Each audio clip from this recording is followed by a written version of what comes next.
Hello friends, ప్రపంచంలోనే జపాన్లో అత్యధికంగా భూకంపాలు మరియు సునామీలు వస్తాయి.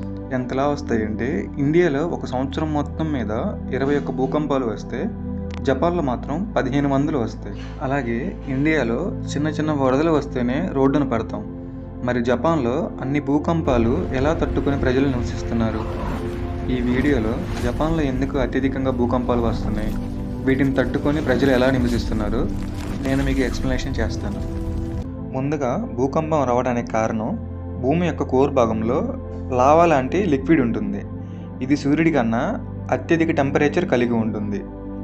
ఇది గాలి వెలుతురు లేకపోయినా భూమిలోని మూలకాల సహాయంతో నిరంతరం మండుతూనే ఉంటుంది. ఈ లావా మీద భూమి యొక్క పొరలు ఉంటాయి. చివరగా ఉండే పొరలను టెక్టోనిక్ ప్లేట్స్ అంటారు. భూమి సూర్యుడి చుట్టూ తిరిగే సమయంలో భూమి యొక్క మధ్య భాగంలో కదలికలు వస్తాయి. దీనిని బట్టి భూమి మీద ప్రతిరోజు టెక్టోనిక్ ప్లేట్స్ కదులుతాయి. కానీ అది కొంత మాత్రమే. ఇలా కదలడం వలన భూకంపం రాదు. రెండు టెక్టోనిక్ ప్లేట్స్ ఒకదానితో ఒకటి క్రాస్ చేయడానికి ప్రయత్నించినప్పుడు అవి రెండు ర్యాపిడ్ అయ్యి ఆ రెండు ప్లేట్స్లో భూకంపం వస్తుంది. భూమి మీద అతిపెద్ద టెక్టోనిక్ ప్లేట్స్ 7 ఉన్నాయి. అలాగే 30 చిన్న చిన్న టెక్టోనిక్ ప్లేట్స్ ఉన్నాయి. చిన్నవాటిలో ఎటువంటి ప్రమాదం ఉండదు. కానీ మిగిలిన అతిపెద్ద ప్లేట్స్ వలన చాలా ప్రమాదాలు జరుగుతాయి. ఇప్పటి వరకు వచ్చిన ఇండియా, ఇండోనేషియా, జపాన్ సునామీలు కూడా వీటి వలనే వచ్చాయి. ఈ భయంకరమైన 7 టెక్టోనిక్ ప్లేట్స్లో 4 టెక్టోనిక్ ప్లేట్స్ జపాన్లోనే ఉన్నాయి. క్షమించాలి, 4 టెక్టోనిక్ ప్లేట్స్ యొక్క కలయిక వలనే జపాన్ ఏర్పడింది.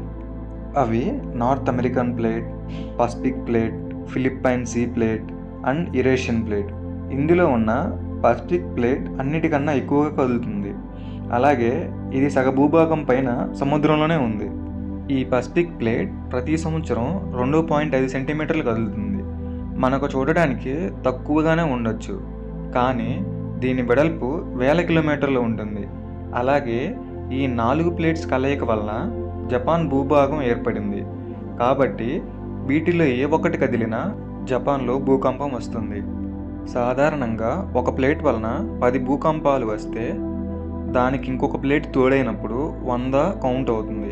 అలాగే 3 ప్లేట్స్ కలిసినప్పుడు 3000 భూకంపాలు వస్తాయి. 4 కలిసినప్పుడు 12,000 పైనే వస్తాయి.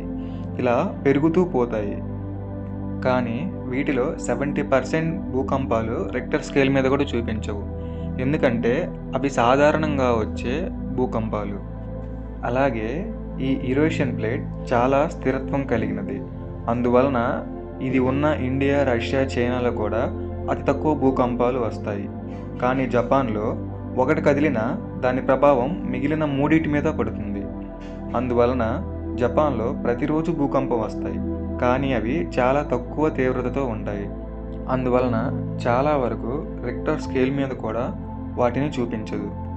కానీ ఏదో ఒక సమయంలో అతి తీవ్రమైన భూకంపాలు కూడా వస్తాయి. అందువలనే జపాన్లో అధికంగా భూకంపాలు మరియు సునామీలు వస్తాయి. ఈ భూకంపం సముద్రంలోని ప్లేట్లో వచ్చినప్పుడు అక్కడ ఉన్న వాటర్ని పైకి పుష్ చేస్తుంది. ఆ పుష్ అయిన వాటర్ అతి వేగంగా భూమి మీదకి వస్తాయి. అది వచ్చే సమయంలో భూకంపం తీవ్రతను బట్టి సునామీ తీవ్రత ఉంటుంది. జపాన్లో కొన్ని లక్షల సంవత్సరాల నుంచి భూకంపాలు వస్తున్నాయి. కానీ అక్కడ ప్రజలు ఎలా నివసిస్తున్నారు? వరదలు, తుఫాన్లు వచ్చే సమయంలో ఆ ప్రదేశం నుండి ఇంకొక ప్రదేశానికి మూవ్ అవడానికి సమయం ఉంటుంది. కానీ భూకంపం ఎప్పుడు, ఎలా, ఎక్కడి నుంచి వస్తుందో మనం చెప్పలేము.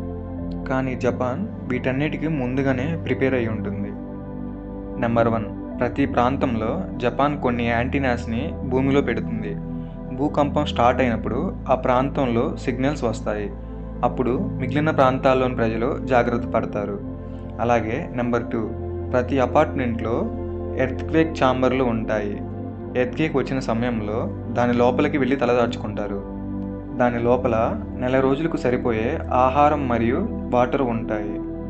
అలాగే వారు కొత్తగా నిర్మించే ప్రతి బిల్డింగ్లో యాంటీ ఎర్త్క్వేక్ టెక్నాలజీని వాడతారు. దీనివలన అతిపెద్ద భూకంపాలు వచ్చినప్పుడు కూడా ఈ బిల్డింగ్స్ వాటిని తట్టుకొని ఉంటాయి. అలాగే నెంబర్ 4, పల్లెటూరులో చెక్కలతో కట్టిన ఇళ్ళని వాడడం వలన అవి పడిపోయిన గాయాలతో బయటపడవచ్చు. ఈ విధంగా జపాన్ ప్రజలు భూకంపానికి ఎప్పుడూ సిద్ధంగా ఉంటారు. కానీ మనకి తీర ప్రాంతాల్లో వరదలు, తుఫాన్లు అధికంగా వస్తాయని తెలిసినా ఆ ప్రాంతాల్లో ఎటువంటి డెవలప్ ఉండదు. వరదలు వచ్చి పోయిన తర్వాత 5 కేజీల బియ్యం, 1000 రూపాయల డబ్బు ఇచ్చి వెళ్తారు. దీనిని చేతులు కాలేక ఆకులు పట్టుకోవడం అంటారు. That's it guys.